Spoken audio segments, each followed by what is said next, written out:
survive is the best solution. Yeah? Do you see? So if you had, for example, I don't know, a terrorist on a plane, I mean, it's happened, and to kill one man would save the rest of the plane, then obviously that might be the right decision. You know, you're going to save men, women, children, etc., and all of that. So a decision is made on the greatest good for the greatest number of dynamics. Which actually simplifies a lot of things too. If you're a bit confused about something and you don't know whether to go this way or that way, if you have your dynamics and you go, okay, this decision benefits this, this, and this, but this decision only benefits this, you might, you know, it eases that decision. Sorry, you had your hand up for a while. Isn't it a huge contradiction that you say that we're eternal and we can remember our past lives? You say the most important thing for decision making is survival. If that's guaranteed, why should survival? That's a good question. Survival. Because you want to survive now well. Obviously, you know, we all live together.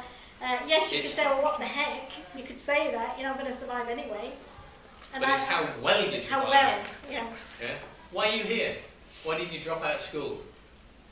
Well, because you want to survive better than the next guy, or, you know, as well as you can.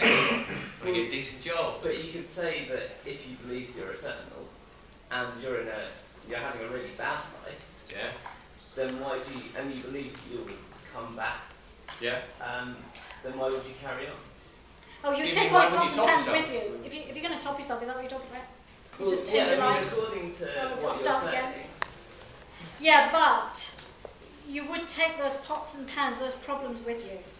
You're not going to then pick up the next. In fact, you're going to finish up in a worse state by doing that. But you've also said that with Scientology you can look back to those past lives and then rectify those mistakes. Exactly. That's right. So if somebody's done that, then you wouldn't want to top yourself, believe me. You wouldn't. Because why would you? Why would you? You make the most of it now. You actually live now. Well, I wouldn't. No, I can't see why if I die now, if I'm back living tomorrow, I don't quite understand why I wouldn't just die now. I don't see that there's a particular kind of reason to not. Well, for instance, you might keep killing yourself until you come back as a rich, famous actor. You know, kill all the poor lives, the lives where you have to work 9 to 5. There might be easier ways of getting rich than killing yourself every time. And there's no guarantee either. Once you've hit 25 and you haven't made it yet, you might as well just pop yourself and try again. Yeah. As a philosopher, I think it's quite interesting, going back to the dynamics as a whole. You seem to be sort of promoting a particular ethical standpoint, which is certainly not universal as a viewpoint. Say, quite utilitarian, you actually said the greatest good for the greatest number of people, the dynamic of group survival, whatever. Does that sort of apply in general across the whole Scientological community? Yes, it does. It's a pretty good rule of thumb, I think. So that prevents them from taking, say, differing ethical standpoints.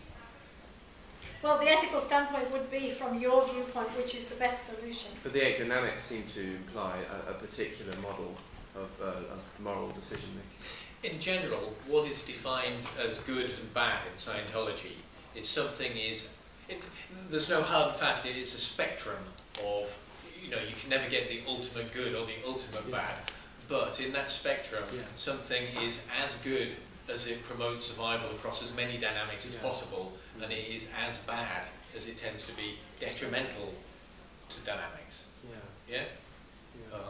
And that is pretty much the definition in Scientology of good and evil, or good and bad. You had a question? Yes, going back to the eight dynamics thing and the ethical viewpoint, it sounds very similar to just standard utilitarianism. It's a fairly common ethical viewpoint. It's absolutely. agree on how is this helpful to Scientology. There's a lot of stuff in Scientology that you will find elsewhere, because even in its inception, L. Ron Hubbard studied a lot of other philosophies. He actually has no qualms about saying he based it on 50,000 years of thinking men. He did an awful lot of research himself. But if that's the case, what's the point of joining Scientology? Can't you just read it? Because the thing that he did that was unique was he collected together the most workable bits of all these things, added a few more of his own, and rounded out a technology that seems to be, in my experience so far, universally workable. I've yet to find something that hasn't worked for me. So it seems that's why I carry on with it. Well, he's a single person. Didn't you think it's a little bit perhaps arrogant that he said, I've assembled 50,000 years of human knowledge, and this is what I say is the best thing. But maybe. he I don't care, it works. Do you sort of have a sort of a, I don't know, do you just see Alan as a person, just a standard modern human being? Yeah. So what gives him sort of moral credence to say, this is exactly how humans should live their life, this is... Well, he did work with people, obviously. He collected a series of values and says, this is the best way to live your life. What do you think is... He didn't say that. No, he never didn't. said that. He said, no. I've collected together here a lot of data. You read it, you see if you agree with it, and if you think it's useful to you, you go and use it. He says if it's not true for you, it's not true for you. We're back to that word true, but if it's not real to you and you can't use it, then, you know, it's not real. I'll tell you, on the day it lets me down, I'll probably walk. But it hasn't yet. So, yeah. How you... No, it's Karen. I was going to say, again, how you, the church then, you know, I'm going to keep pushing until I get an answer, but this idea that, like, you're saying all these things are a toolbox, effectively. Yeah, that's right. Why do you not, I don't understand why Scientology is obsessed with aligning itself with the idea of religion and not just the idea of being a way of life. It's a church because it recognises people as spiritual in nature. Right. That immediately puts it into the realm of religion. But you had a physical problem. Didn't you say that you recognise people, or it was recognised that people are spiritual because that way of thinking was useful in order to kind of fix problems that you've got? So the discovery people were spiritual because they were remembering things from the past. Yeah. Yes. And fixing those things in the past made you better now. Yeah. Yes. So the fact that people are spiritual is only a fact because it's useful. Well, it's a fact because it's a fact. Because that's what worked. But you there are things that work. Something because it's a fact or because it works. Well, I don't know. Is it tested? Why not call it a religion if we're dealing with the spirit?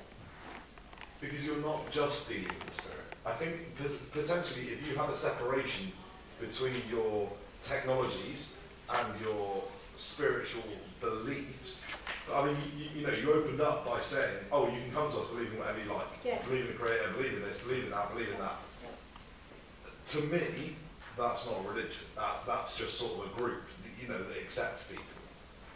And you've then said that there's this other stuff which isn't religious, but is still Scientology. And then you're now saying, well, there's this as well that's Scientology, which sort of contradicts the bit in the first place. And it just seems like a big jumble. No, it's not. I'm sorry we made it sound like that. We believe in you as a spirit. You don't have to have a religious belief, or you can have a religious belief and do Scientology. That's why we've said that.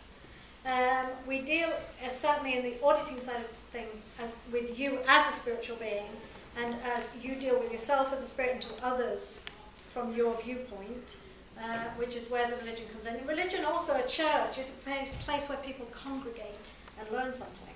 That's one of the definitions of church. It's school. It's not defined as somewhere people go to worship.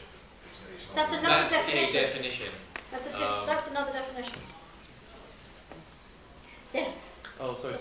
Partly to come back. Sure. Thank you.